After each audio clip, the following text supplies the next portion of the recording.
Well, Lamont Marshall, we are just over a month away from the Bermuda Day Half Marathon Derby, and you have announced that you will defend your title coming out of the East End.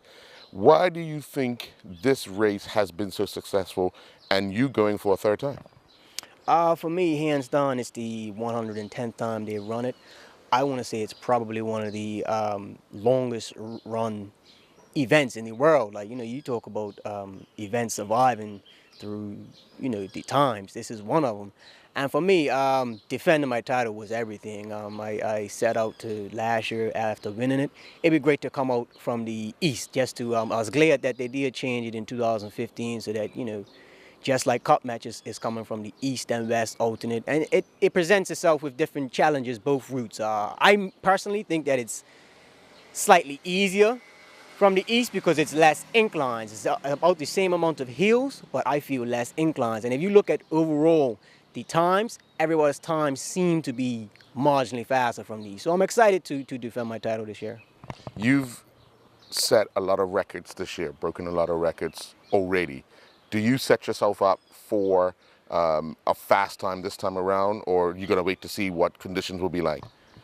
The easiest way to lose a race is to try to compete against yourself on the clock. I have to honestly see the field, how I'm feeling, but I do want to condition myself to be able to run fast, to be able to run tactical, maybe go out slow and then pick it up. And you have to, just sort of figure it all out, have the tools to be able to do anything on the day. So for me, I got my last race in preparation for it, which will be next weekend, Penn Relays. I do 10,000 meters and try to go for that sub 30. I want to be consistently under 30 minutes for 10K now. I've only done it once in 2015. Last year I ran 30:08, so I'm right on that mark. So as long as I can get consistently under 30 minutes heading into May 24th, I'll be really confident regardless. With your training preparation, are you confident about your fitness and your ability to do what you need to do to control the field come May 24th? This is the first year I've ever been 100% in terms of my build-up. And what I mean by that is that I've raced 3 times. The first time was the 5K national record. The second time was a 4-mile victory in New York. I haven't won a race in quite some time. And then the third race was a 15K national record. So all 3 races have been great. So I've been having some really good sessions coming into the race. I don't know, like I said, I don't know. Chris has been injured for some time. Tyler's really had a good, congrats to him on his marathon record. It'd be good to compete against him. I don't know what his priorities are in terms of if it's going to focus on running, triathlon, cycling, or anything. So just get myself ready and prepared, and that's what I'm doing. I'm currently definitely looking for a quick time next week. I think I can do maybe around 29:30. So that's the goal time I've set for myself. And if I can do that, I can't ask for any much more preparation into the race. What do you like? The sun at your back early in a race or in your face? Because some people, coming out of the West, it's always going to be in your face. Coming out of the East, it's at your back.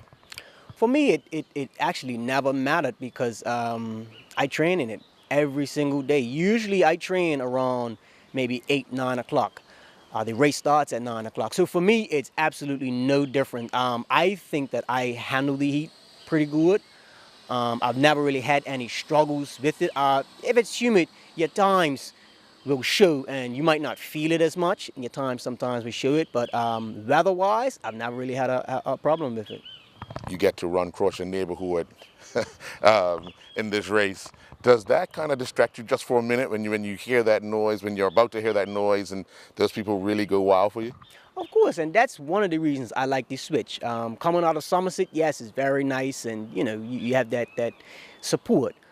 But like you just said, man, I can come down, cross Belvins and Middle Road, cross Summersfield, look up to my right, and I see my house. I see Valley Heights and Loyal Hill where I've been born and raised. It's nothing like that. Yes, I mean, I wouldn't say naturally a distraction, but yes, you're getting that home crowd advantage, that cheer. Yeah, it's everything, and you're only going to get it May 24th.